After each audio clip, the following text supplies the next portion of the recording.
साथियों और दोस्तों, हमें यह समझना होगा कि ये पदयात्रा किस उद्देश्य से निकली है, इसका मकसद क्या है।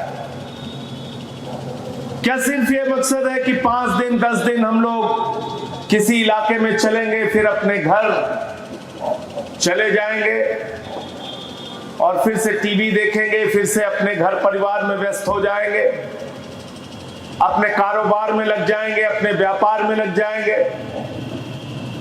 नहीं मेरे दोस्तों, इस पदयात्रा का मकसद ये नहीं है। इस पदयात्रा का मकसद ये है जो हमारे संतोष यादव जी अपने बैनर पर लिख कर चल रहे हैं। मैं उनसे चाहूंगा कोई यहां मंच पे आ जाए। इन्होंने अपने बैनर पे क्या लिखा हुआ है? 22 घंटे पेट के लिए और 2 घंटे देश के लिए। 22 घंटे पेट के लिए और 2 घंटे देश के लिए। कहां के रहने वाले हैं ये? मिर्जापुर के। कितना दूर का इलाका है ये? कई 100 किलोमीटर से चल के आए इस पदयात्रा में शामिल होने के लिए। हमारी कुछ बहनें सोनभद्र से भी आई होंगी। सीमा खान जी हैं, सीमा खान, और मिर्जापुर से सीमा, और बहुत सारे लोग सोनभद्र से भी आए हैं। मैं चाहूंगा वो भी हो तो खड़े हो जाए। हाँ, देखिए कितने एकदम झारखंड के बॉर्डर से आए लोग। किस लिए आए हैं? और एक तो पहली बार नहीं आए पदयात्रा में। जब ये पदयात्रा में पहली बार जुड़े तो उसके बाद इनका नशा खत्म नहीं हुआ, अभी तक लगातार चल रहे साथ में। शिवराम सिंह जी है कि नहीं, जो हमारे शामली के जिलाध्यक्ष हैं, बैठे सामने। कितनी उम्र है इनकी? 70 साल है। 70 साल की इनकी उम्र। 70 साल की उम्र है। सरयू से संगम की पदयात्रा की, तब भी ये शामली से गए। रामपुर से अमरोहा की, तब भी रहे। आगरा से मथुरा की, तब भी रहे। मिर्जापुर से सारनाथ की, तब भी रहे। और एक बार बेचारे बीमार हो गए कुछ, तो इन्होंने उसके लिए दुख व्यक्त किया कि हम आपकी पदयात्रा में शामिल नहीं हो पा रहे। और इनका स्टंट पड़ा है, भी जान लीजिए, स्टंट पड़ा है, लेकिन है साथ में, चल रहे हैं। तो मैं आपसे यह कहना चाहता हूं कि आज जब मैं आ रहा था तो मुझे किसी साथी ने बताया कि एक ऐसे साथी इसमें चल रहे हैं जो दोनों आंखों से देख नहीं सकते हैं। भीमचंद जी अमरोहा से है क्या? भीमचंद जी इसमें? दीपचंद जी, हाँ ये देखिए दीपचंद जी, इनको भी लेके आइए। जोरदार तालियां इनके लिए बजाइए एक बार। इनको लेके आइए दीपचंद जी को। अब आप सोचिए, उन नौजवानों को सोचना चाहिए, उन किसानों को सोचना चाहिए, उन मजदूर भाइयों को सोचना चाहिए, उन माताओं बहनों को सोचना चाहिए जो घर पर बैठ के तो अपनी समस्या के बारे में दिन रात चर्चा करते, लेकिन वो दीपचंद जी की तरह यात्रा में शामिल होने से परहेज करते हैं। मैं कहता हूं इनसे सीखिए, इनसे प्रेरणा लीजिए। आज लोग कह रहे थे 46 डिग्री टेम्परेचर है, 46 डिग्री टेम्परेचर। उसी 46 डिग्री टेम्परेचर में ये अमरोहा से मेरठ आए, मेरठ से पदयात्रा में शामिल हुए, और आपके साथ हमारे एक साथी इनको सहारा देते हैं और पूरे टाइम पदयात्रा में चलते रहे। जोरदार तालियां इनके लिए बजाइए।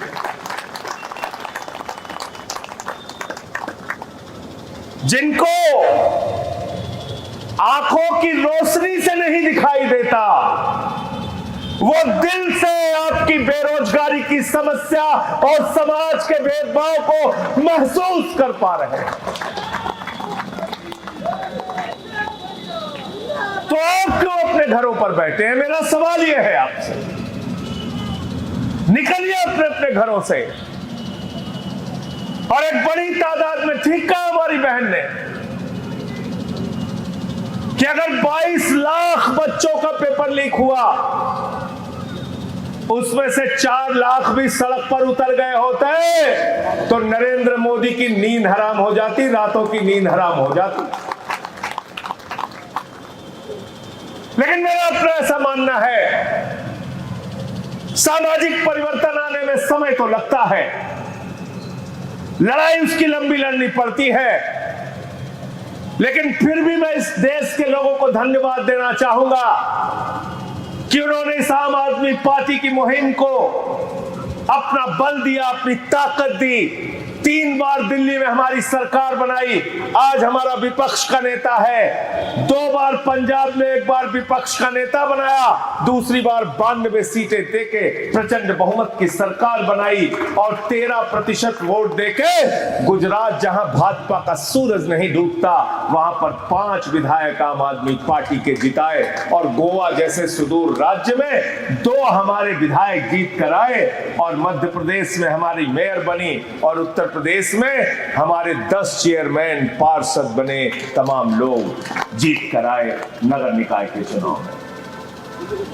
और आम आदमी पार्टी आज की तारीख में 12-13 वर्षों के सफर में हिंदुस्तान की राष्ट्रीय पार्टियों की कतार में आज आम आदमी पार्टी भी है। 3-4 पार्टियां जो राष्ट्रीय पार्टी है वो आम आदमी पार्टी भी है। तो इसलिए आप सबसे कहना चाहता हूं, हमें भाई दीपचंद जी से जैसे लोगों से प्रेरणा लेनी पड़ेगी। हमको यह सोचना पड़ेगा कि क्या अपने घरों पर बैठने से समस्याओं का समाधान हो जाएगा। और एक बात याद रखना, हिंदुस्तान के प्रख्यात समाजवादी चिंतक, बहुत बड़े समाजवादी नेता डॉक्टर लोहिया ने कहा था, डॉक्टर राम मनोहर लोहिया का नारा था, जेल, वोट और फावड़ा। जेल संघर्ष का प्रतीक, वोट परिवर्तन का प्रतीक, फावड़ा रचनात्मक कार्यों का प्रतीक। ये हिंदुस्तान के लिए सबसे जरूरी चीज है। ये नहीं कि सिर्फ वोट लेंगे, जीतेंगे तभी आपके लिए लड़ेंगे या काम करेंगे, ऐसा नहीं। और उन्होंने एक बात और कही थी, अगर सड़क खामोश रहेगी तो संसद आवारा हो जाएगी। देश की संसद नरेंद्र मोदी के नेतृत्व में भारत की सरकार आवारेपन का काम कर रही है, जिसको चाह रही है प्रताड़ित कर रही है। उस पर अगर अंकुश लगाना है तो सड़क की राजनीति को जिंदा रखना पड़ेगा। और फर्क बहुत साफ है। अगर आपको अब भी नहीं दिख रहा तो मैं कुछ नहीं कर सकता। फर्क बहुत साफ है। केजरीवाल मुख्यमंत्री बनते हैं, कहते हैं हम आपके बच्चों को अच्छा स्कूल देंगे। केजरीवाल मुख्यमंत्री बनते हैं, कहते हैं हम आपको फ्री में इलाज देंगे, मोहल्ला क्लिनिक बनाएंगे जहां 200 तरह की जांच फ्री होगी, अल्ट्रासाउंड फ्री होगा। 1 महीने से ज्यादा अगर ऑपरेशन की डेट मिल जाए तो आप बाहर अपना ऑपरेशन करा लेना, पैसा सरकार देगी। ये अरविंद केजरीवाल कहते हैं। हमारी सरकार बनती है, 24 घंटे के अंदर पहला हस्ताक्षर जो अरविंद केजरीवाल करते हैं 49 दिन की सरकार में, वो कहते हैं दिल्ली की जनता को बिजली पूरी तरीके से फ्री दिया जाएगा, पानी फ्री दिया जाएगा, माताओं बहनों के लिए बस की यात्रा फ्री दी जाएगी। और तो और दिल्ली की सरकार ने कहा अगर हमारे बुजुर्ग को उनके परिवार के बच्चे तीर्थ की यात्रा नहीं करा पाते तो आपका बेटा केजरीवाल आम आदमी पार्टी आपको तीर्थ यात्रा कराएगी। इसका मतलब क्या है? सरकार के खजाने में पैसे की कमी नहीं है। सरकार के खजाने में पैसे की कमी नहीं है, लेकिन सरकारें भ्रष्टाचार करती है। पंजाब में मुख्यमंत्री बने भगवंत मान, उन्होंने कहा बिजली 300 यूनिट हर महीने पंजाब के लोगों को फ्री दी जाएगी, सरकारी नौकरी दी जाएगी। पंजाब के अंदर मोहल्ला क्लिनिक बनाया जाएगा। जिन नहरों में 35-35 साल तक पानी नहीं था, आज पंजाब की उन नहरों में पानी है। फर्क बहुत साफ है, खुली आंखों से देखो और तय करो। पंजाब की सरकार ने कहा माताओं बहनों के खाते में हर महीने 1000 रुपए की सहायता राशि जाएगी, और जो हमारी अनुसूचित जाति से आने वाली माताएं बहनें हैं, आदिवासी समाज से आने वाली हमारी माताएं बहनें हैं, उनके खाते में 1500 रुपए प्रति माह जाएगा। ये पंजाब की सरकार ने निर्णय। फर्क बहुत साफ है, खुली आंखों से देखो। नरेंद्र मोदी ने कहा हर साल नौजवानों को 2 करोड़ नौकरी देंगे। मिल गई नौकरी आपको? नहीं मिली। जोर से बोलिए, मिल गई क्या? नरेंद्र मोदी ने कहा इतना काला धन लाएंगे, इतना काला धन लाएंगे। हर आदमी के खाते में कितना जमा हो जाएगा? 15 लाख। फिर हमारी माताओं बहनों ने 1500 की नोट छिपा के रखी थी अपने पति से कि घर में कोई मुसीबत होगी तो ये पैसा काम आएगा। मोदी जी ने कहा माताओं बहनों यही तो काला धन है, लाइन में लगो, इसको जमा कर दो। वो भी खाली करा दिया। फिर किसानों से कहा किसान भाइयों तुम्हारे फसल का दाम 2 गुना कर देंगे, तुम्हारा मुनाफा 2 गुना कर देंगे। कर दिया क्या? नहीं किया। कर दिया क्या?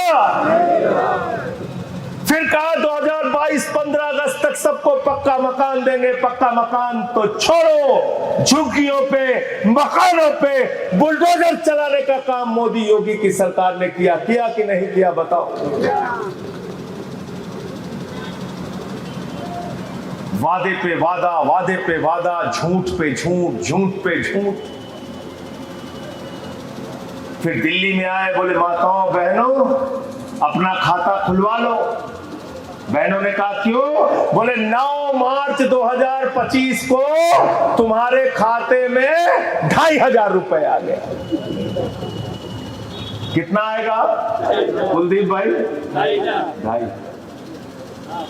9 मार्च 2025 बीत गया, अप्रैल बीत गया, मई बीत गया, जून बीत गया, जुलाई बीत गया, अगस्त बीत गया, सितंबर बीत गया, अक्टूबर बीत गया, नवंबर बीत गया, दिसंबर बीत गया, जनवरी बीत गया, फरवरी बीत गया, मार्च बीत गया, अप्रैल बीत गया, मई बीतने वाला। 2500 आ गए दिल्ली में माताओं बहनों के खाते में। उत्तर प्रदेश में आए, हमारे यूपी वालों को तो मोदी जी सबसे ज्यादा बेवकूफ समझते हैं, सबसे ज्यादा बेवकूफ। अगर मोदी दुनिया में सबसे ज्यादा बेवकूफ किसी को समझता है तो उत्तर प्रदेश के नौजवानों को समझता है। और जरा सोचना मैं ये बात क्यों कह रहा हूं। एक सभा में उसने कहा यूपी के नौजवानों तुम चिंता मत करना, यूपी के छात्रों तुम चिंता मत करना, अरे भाइयों तुम चिंता मत करना, तुम्हारे लिए हमने रोजगार सोच के रखा है। नौजवानों ने कहा मोदी जी क्या रोजगार है, क्या रोजगार है, क्या रोजगार है? मोदी ने कहा गोबर से रोजगार है, गोबर से रोजगार है, गोबर से रोजगार। संजय भैया जिंदाबाद, जिंदाबाद, जिंदाबाद। बोला था नहीं बोला था सोमेन भाई? बताओ जिंदाबाद। बोला था कि नहीं अरविंद बाजान जी? बताओ झूठ बोल रहा हूं मैं? क्या बोला? गोबर से नौकरी देंगे। किससे नौकरी देंगे? गोबर से। जोर से बोलिए। कब बोला था? 22 के चुनाव में। कै साल हो गया? मिल गई गोबर की नौकरी? गोबर की नौकरी मिल गई। ये वीरेंद्र फौजी जी भी हमारे अंबेडकर नगर से। एक सभा में क्या बोला उत्तर प्रदेश में? देखो तुमको सबसे ज्यादा मूर्ख समझता है नरेंद्र मोदी, याद रखना, मैं पूरी जिम्मेदारी से ये बात कह रहा हूं। एक सभा में बोला यूपी में आके नरेंद्र मोदी, उसने कहा हाँ यूपी के लोगों बताओ अगर गांव गांव में कब्रिस्तान है तो शमशान होना चाहिए कि नहीं होना चाहिए? एक बार तो जनता चुप रही, फिर बोला होना चाहिए कि नहीं होना चाहिए, फिर चुप रही, तीसरी बार फिर बोला होना चाहिए कि नहीं होना चाहिए, जनता खड़े करे होना चाहिए, होना चाहिए। और इसकी जुबान इतनी काली है कि उसके बाद कोरोना की महामारी आ गई और पूरे प्रदेश में गांव-गांव में शमशान बन गया, शमशान बन गया। ऐसा आदमी है। तो केजरीवाल और आम आदमी पार्टी कहती है हम स्कूल देंगे, अस्पताल देंगे, बिजली देंगे, पानी देंगे, नौकरी देंगे, रोजगार देंगे, आपके बच्चों को भविष्य देंगे। नरेंद्र मोदी कहता है शमशान देंगे, गोबर देंगे, तुम्हारी पीठ में छुरा मारेंगे, तुम्हारे हाथ में हथियार देंगे, दंगा देंगे, फसाद देंगे, नफरत देंगे, इसके अलावा कुछ भी नहीं देंगे। गलत तो नहीं कह रहा हूं? गलत तो नहीं कह रहा हूं? तो अगर उत्तर प्रदेश का भविष्य चाहिए तो आम आदमी पार्टी के साथ आइए। दंगा फसाद और नफरत की राजनीति चाहिए तो भारतीय जनता पार्टी में आपका स्वागत है, वहां चले जाइए।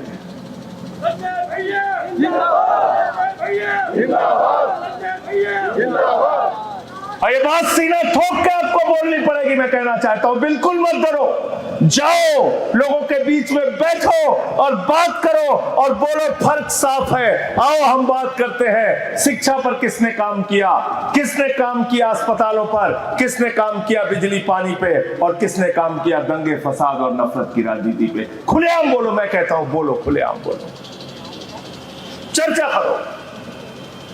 आम आदमी पार्टी के कार्यकर्ता को सर झुकाने की जरूरत नहीं है। आपके नेताओं ने इतना काम आपकी सरकारों ने किया है, फक्र से बोलो, सर उठा के बोलो, बार बार बोलो। और मैं तो कहता हूं दीपचंद जी को याद करके बोलो कि ऐसे लोग हैं जिनकी आंखों की रोशनी भी नहीं है, लेकिन आपके लिए वो चल रहे हैं 46 डिग्री टेम्परेचर में कि उत्तर प्रदेश के नौजवानों को रोजगार मिलना चाहिए, जाति धर्म का भेदभाव खत्म होना चाहिए। मैं सिर्फ अंत में इतनी बात कहता हूं, आपसे जो भी हो सके इस यात्रा की चर्चा को बढ़ाइए, इस यात्रा के मकसद को बढ़ाइए, और 20 तारीख के बाद घर मत बैठ जाना। जो संतोष यादव का आप सबके लिए संदेश है, 22 घंटे अपने पेट के लिए दो, हमें कोई दिक्कत नहीं, 2 घंटे देश के लिए दो, आम आदमी पार्टी के लिए दो, उत्तर प्रदेश के लिए दो। बहुत बहुत शुक्रिया, बहुत बहुत धन्यवाद। भाई विनय पटेल जी भी हमारे प्रांत अध्यक्ष हैं, उनका नाम छूट गया था, बहुत बहुत धन्यवाद।